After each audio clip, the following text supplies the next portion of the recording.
Hey guys, what's up? Mike here. Thanks for tuning in to another video. In this video, I'm going to talk about the dangers I see in the UX researcher role and why you should be aware of this and possibly not go that route if you have any doubt about this and instead go the product designer route. Okay, now this is going to be a controversial topic. I know I'm going to get a lot of heat from this, but I actually want to start the conversation because I'm going to be talking about this more so as time goes on. As I always like to keep it real and speak from what I see within the industry.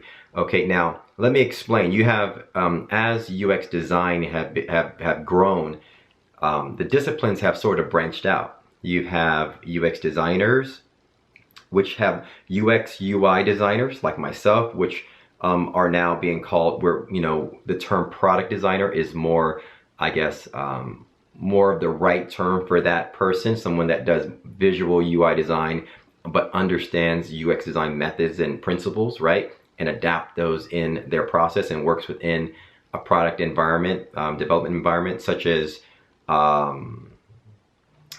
like Agile, Scrum development process, which I talked about in my last video, right? That's the product designer.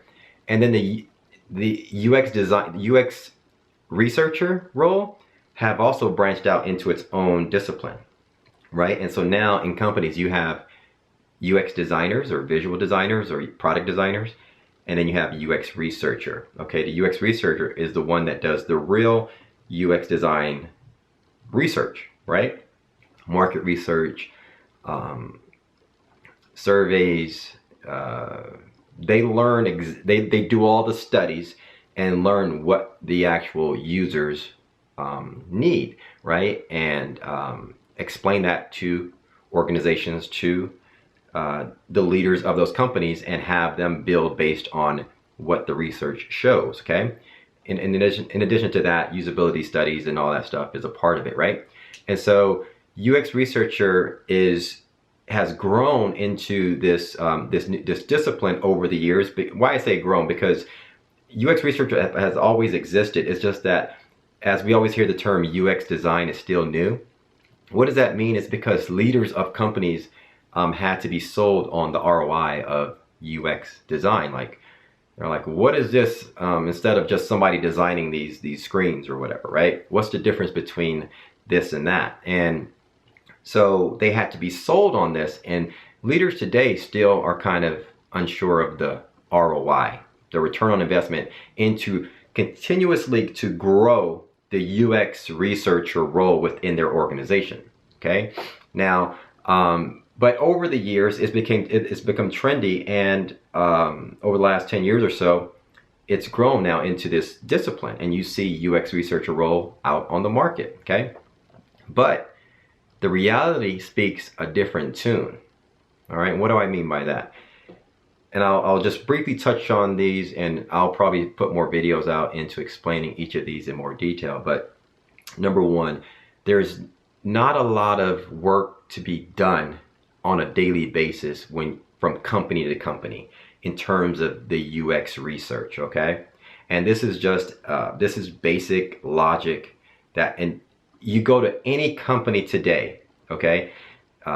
Companies today are not doing research constantly, or heavy loads of research week after week after week after week after week after week, month after month, right? They may do a big chunk of UX research project or whatever for this, whatever, a period of time, maybe a month or so, and then there's a big collection of data and study from that, and then there's a long period of time where you're not doing any research. Okay, it's almost best that UX research is a consultancy or an agency that companies sort of reach out to when they need UX research work done, and then they spend time building out and doing product design work, right? So there's not a lot of work to be done, and so what happens is there's if there is any turnaround in a particular company, right? They're not going to let go of developers. They're not going to let go of engineers. What were they going to let go? Folks who aren't doing hands-on day-to-day work. So you have a risk of being in that unsure zone of whether or not your job security is there, right? Not only that, two, the cost of entry into landing a job in UX research and actually making 100K, right, is pretty high. You have to go to school. You just can't come off the street and say I'm a UX researcher and pay me 100K.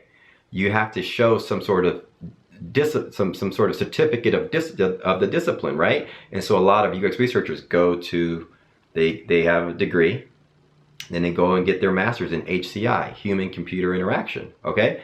And they showcase that they have this level of skill. Now the cost of entry is very high. What does that mean? You now have college debt, right?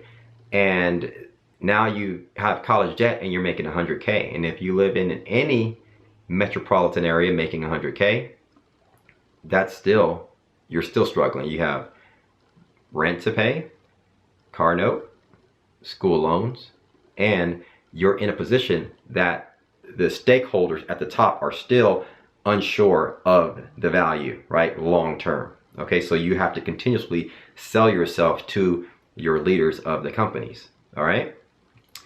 And three, market research is not needed week in, week out, month to month. Okay, when you have strong leaders in place that understands lean UX and a lean focus in terms of product development and quickly iterating on things. For example, if I work for Facebook and I'm a leader at Facebook, all right, I wouldn't have to do a lot of research in terms of implementing certain features in Facebook. What I would do in Facebook, they have 1 billion users, right? And this is done for most companies in the world, right?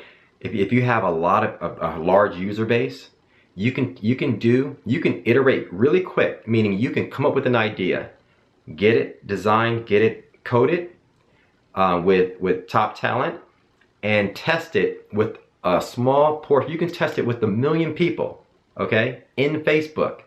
You can do a small little bucket test and see how people react and collect the data on that particular instance, okay?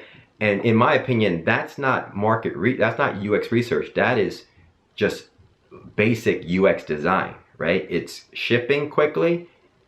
It's shipping quickly, which means you gotta go to market really fast, and you monitor and you iterate, okay? In my opinion, that can be done with just top talent in a product development organization, okay? You don't need weeks of UX research studies done to understand the exact thing to produce, okay? And at the end of the day, you can still do this long research, right? You can do 2 months worth of research, come back with a report and say, hey, built this, and it's still it's still a best guess. You still have to test it.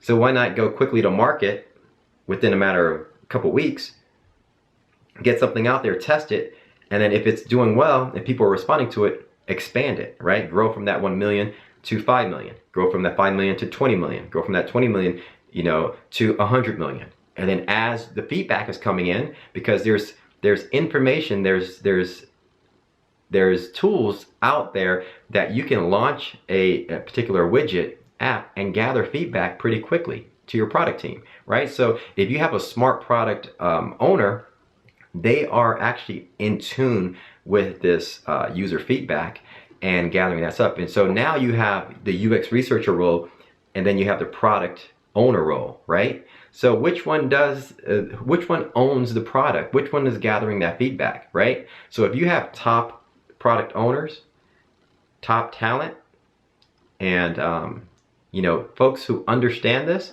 which they're out there, you're going to have a conflict of those people and what they can do and what they can produce quickly versus UX researcher or the UX researcher role, right? The UX researcher is not the product owner.